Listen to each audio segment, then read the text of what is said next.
جیسے for example ایک بہت چھوٹی سی ایگزامپل دیتا ہوں. وے فارورڈ کمیٹی میں ایک فلائٹ ٹیک آف کی from Lahore to Muscat and اس کے اوپر 220 کھانے لوڈ کیے گئے اور جبکہ پیسنجر سے 63. ہمیں اسی وقت سینئر پرسن صاحب نے ایس ایم ایس کیا اور ہم نے کنسرن اتھارٹیز کو بتایا کہ یہ آپ دیکھیں یہ پیسہ ضائع ہو رہا ہے. یا فار ایگزامپل ہماری کوئی 2600 پانی کی بوتلیں آئیں لاہور جانے کے لیے اور وہ غلطی سے جہاز پہ رہ گئیں اور وہ چلی گئیں ٹورانٹو اور پھر واپس بھی آئیں. مطلب 2.6 ٹنز اس کی وجہ سے کتنا چلا. اب فیول کے لیے بڑا نقصان ہوا, اس پر اپنا احتجاج بتائیے گا. کتنا آپ نے احتجاج کیا, کتنی دھمکیاں دی پی آئی اے کو بند کرنے کی, فلائٹ آپریشن بند کرنے کی, کتنا احتجاج کیا آپ نے اس پہ؟ نہیں, آج اسٹرانگ اسٹینڈ اس لیے لیا کہ جو ہماری پرائم منسٹر صاحب سے کمٹمنٹ ہوئی تھی وہ یہ ہوئی تھی کہ پرائیویٹائزیشن نہیں ہوگی, 26% شیئرز نہیں دیے جائیں گے. پھر ایک آرڈیننس آ گیا, آرڈیننس چلا گیا, پھر ایک بل آ گیا اور ہمیں یہ کہا گیا کہ جب بل آئے گا تو ہم پہلے آپ کو بلائیں گے, پہلے آپ سے کنسلٹ کریں گے, پہلے ریوائیول پلان لیں گے آپ سے, and we would like to put all the employees on board. یہ نہیں کیا گیا اور بل بھی پاس ہو گیا. تو اب یہ اس ساری چیزوں سے یہی نظر آتا ہے کہ کچھ لوگ بہت جلدی میں and they really want to do it S A P. Sir میں پھر کہہ رہا ہوں آپ سے, آپ کہہ رہے ہیں کہ یہ سارا کا سارا آن بورڈ لیا جاتا. اسٹیل مل بند ہے آج, اسٹیل مل کے امپلائیز کو نہیں ملتے پیسے, تنخواہیں نہیں ملتی, سڑکوں پر آتے نہیں ملتی. آپ کیا چاہتے ہیں؟ میں پھر کہہ رہا ہوں کہ آپ کی طرف سے ہم نے گو سلو کی پالیسی دیکھی, بائی دا بک چلنے کی پالیسی دیکھی, فلائٹس لیٹ ہوتی ہیں, ہڑتالیں دیکھی, نہیں دیکھا تو پی آئی اے کی بہتری کے لیے کبھی ہم نے نہیں دیکھا آپ کا احتجاج. آپ کیا اسٹیل مل کی طرح بند کرانا چاہتے ہیں پی آئی اے کو؟ جو سب سے امپورٹنٹ چیز ہے وہ آپ دیکھیے گا, ایئر لائن خود بخود کھڑی ہو جائے گی اگر آپ اپنی ایویشن پالیسی کو ریوائیو کریں گے. Aviation policy I am so sorry ایسے لگتا ہے کہ مڈل ایسٹرن ایئر لائنس کے فیور میں بنائی گئی ہے. ان کے لیے بنی ہے, ہمارے لیے نہیں بنی. نیشنل ایئر لائنس کے لیے نہ ایئر بلو, نہ شاہین, نہ پی آئی اے. سو یہ ان چیزوں کو ریویو کرنے کی ضرورت ہے. ہم نے یہی چیزیں ڈیمانڈز میں رکھی ہیں کہ آپ ان چیزوں کو ریویو کریں گے, ایئر لائن اپنے پاؤں پہ کھڑی ہو جائے گی. بہت چلے ایک ایسٹ ہے. یہ نقطہ آپ کا ٹھیک ہے کہ اس والے نقطے پر باقاعدہ بحث ہو سکتی ہے کہ مڈل ایسٹرن ایئر لائنز اتنی ساری اڑتی ہیں اور یہ سارا کا سارا معاملہ ہے, مگر ان کے وہ اتنی ساری اڑتی ہیں, پی آئی اے کی کم فلائٹس ہوتی ہیں اور جو مختلف ڈومیسٹک ایئر لائنز ہیں وہ پھر بھی 5-5, 6-6 گھنٹے جب لیٹ اڑتی ہیں, ان کے فلائٹ آپریشن ٹائم پر نہیں ہوتے, ان کے مسائل ہوتے ہیں. تو جتنی اڑ رہی ہیں اس کے معاملات تو اچھے ہوئے نہیں ہیں, ان کے معاملات اچھے پہلے ہوتے تو آپ یہ آواز اٹھا رہے ہوتے. آپ کا نقطہ غلط نہیں ہے, مگر پہلے کون سے آپریشن ٹھیک ہے پی آئی اے؟ میں اس کا شاہزیب آپ کو جواب دیتا ہوں, ویری انٹرسٹنگ. دیکھیے ایسا ہے کہ ابھی پچھلے سال ایک پائلٹس کی بائی دا بک ایک ہوا تھا جس میں فلائٹس ڈیلے ہوئی تھیں کافی ساری, اینڈ اس میں جو نظر آیا تھا وہ یہ آیا تھا جس میں پرائم منسٹر صاحب کو ایکشن لینا پڑا تھا کہ جو ہماری ملکی ڈومیسٹک نجی ایئر لائنز ہیں انہوں نے اپنے فیئر انٹو 3 بڑھا دیے تھے.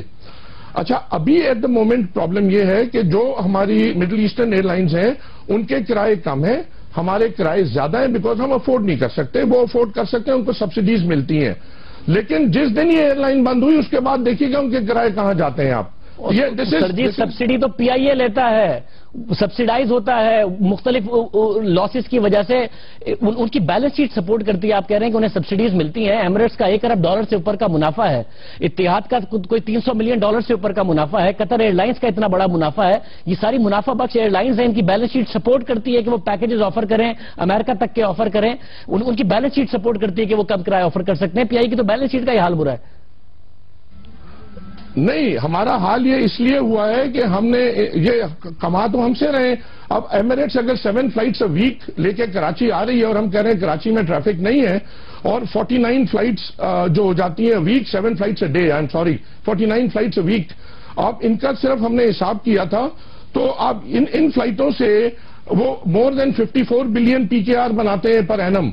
آپ اس سے اندازہ کیجئے کہ جو ہم نے 393 فلائٹس دی ہوئی ہیں, ایویشن انڈسٹری میں کتنی جان ہے, کتنا زور ہے کہ 3000 سے اپروکسیمیٹلی 2.5 سے 3000 بلین ریونیو جنریٹ ہوتا ہے پر اینم. مطلب یہ نقطہ آپ کا اہم ہے, مگر یہ نقطہ اس وقت اہم ہے نا جب آپ کے پاس فلیٹ ہو, آپ کے پاس جہاز ہو. اگر یہ پرائیویٹائز ہوتی ہے, ایک پرائیویٹ سیکٹر کا انویسٹر آتا ہے جس کو حکومت کہہ رہی ہے پرائیویٹائز نہیں ہے, 26% اسٹیک کی ٹرانسفر ہے, انویسٹر آتا ہے,